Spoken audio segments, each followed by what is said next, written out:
Hey guys, before we jump into today's video, I'm going to be showing you a little bit of a project that I'm working on for all of you. On the whiteboard today, I have a layout of a free 12-week powerlifting program that I'm going to be releasing later this month. Hopefully later this month. I'm putting a lot of time and a lot of effort into this because I want to make it customizable for all levels of strength. Whether you're a beginner, intermediate, or more advanced level lifter, I want this to be applicable to all of you. And I'm doing this mostly because I believe that a little goodwill goes a long way. I remember when I was first getting into lifting and just fitness as a 17-year-old 5 freaking years ago, I had no idea what I was really doing. There was a lot of information out there available to me, and even now more so for people who are probably in my shoes at that same age. So I wanted to be able to provide something of value, a program that is coherent and makes sense, that also takes into account individual factors. I'm hoping that you guys have some fun with this program and get some results. But anyways, on to the video. Alright guys, so clickbait titles aside, in my years of lifting, in my years of working as a coach, and also just caring about my own progress, I've gone through a number of training cycles. I've seen others go through similar training cycles where they just end up spinning their wheels and make little to no progress. Your nutrition, your sleep, your supplementation, all that can be on point, but if there's one factor that isn't being taken into account for, then all that's for nothing. That factor being the quality of your movement. With any exercise, there is a downward and upward phase of movement. In other words, there's an eccentric and a concentric.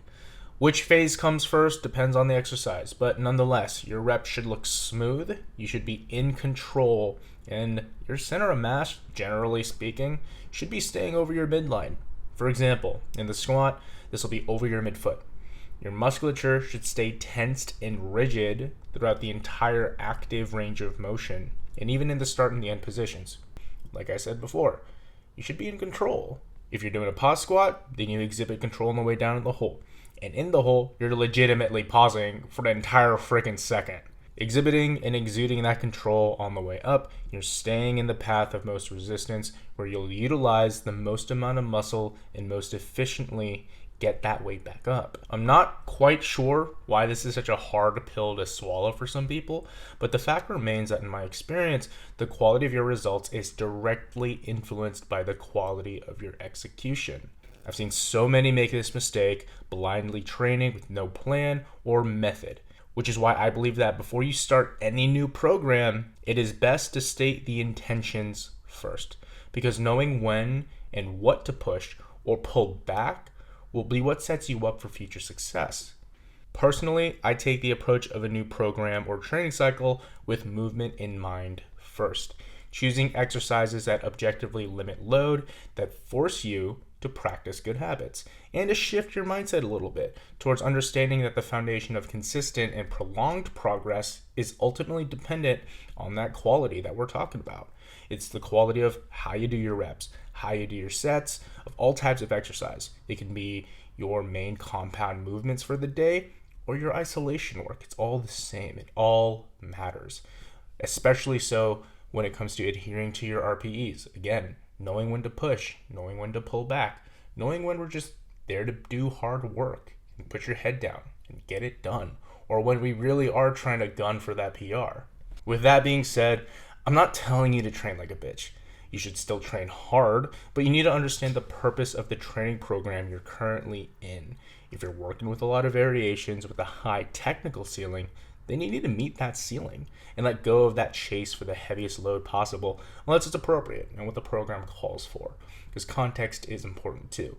Despite the height of that technical ceiling, it's still your responsibility to balance meeting that ceiling and executing on the purpose of those variations while loading that sucker up. Part of the process of lifting is learning how to coordinate yourself under all conditions, whether it's a super light back down on a set of squats or a heavy top set of deadlifts. The quality of your movement shouldn't change. Therefore, that consistency of movement is a controlled metric that's reliable in projecting and predicting the trajectory of your training. So don't be discouraged when you have to take a step back and shave a little weight off the bar just so you can focus a little bit better on your execution.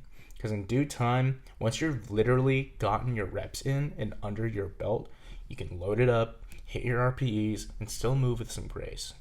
Guys, you're not the most popular powerlifter on Instagram or YouTube, so you shouldn't emulate these people's movements. You should certainly strive for the work ethic and commitment that some of these top lifters exude and exhibit, but you can't strive for genetics. What you got is what you got. Everyone's different. Everyone responds differently to stimulus, but the chances of you being the special 1 in 1,000 is unlikely. And again, I'm not saying this to rain in your parade, but you got to focus on the 90%. Get good at the foundations, get good at moving good, and before you know it, you can then start fine-tuning things to your liking. In short, there are levels to this game, and there's nothing wrong with accepting where you're at so you can grow past where you are and then get to the point where you can afford to fuck around and find out. I implore you guys to find out what works for you, but don't neglect doing what works for most people. That being sticking to a game plan, following through on what you're supposed to do, and being accurate with it too. It's more than just getting it done and checking it off a list. It's getting it done and getting it done well. Little habits like that add up and compound over time. That's why it takes so long to run these training cycles in the first place, because every little adaptation builds up upon itself. If we could all hit a PR in a week, that would rob the purpose of training. That would rob the process of training and what you can learn from that process too. Learning to stay committed, learning to work hard, learning to have a standard for yourself. But anyways, guys, that's going to be it for today's video. I really just wanted to make this because I feel like these things aren't talked about enough in our sphere of lifting. I feel like I've seen one too many people decide they want to power lift, go after it as hard as they can, make it their whole life, only to end up injured, burnt out, or constantly plateaued. And you know what? Been there, done that. If there's any one message that I want to leave you guys with, then it's that it doesn't have to be that way. You can work hard, but you don't have to absolutely pummel your nervous system into the ground. If you're smart with your exercise selection and approach in training, then you'll have a lot more skin in the game for a hell of a lot longer. That's going to be it for today's video, guys. I'm really excited to put out that free 12-week program that I was mentioning. For all updates on it and new videos I post, I'd appreciate it if you subscribed and do all the other things YouTubers ask for. Thank you for tuning in. I hope you guys have a good rest of your day.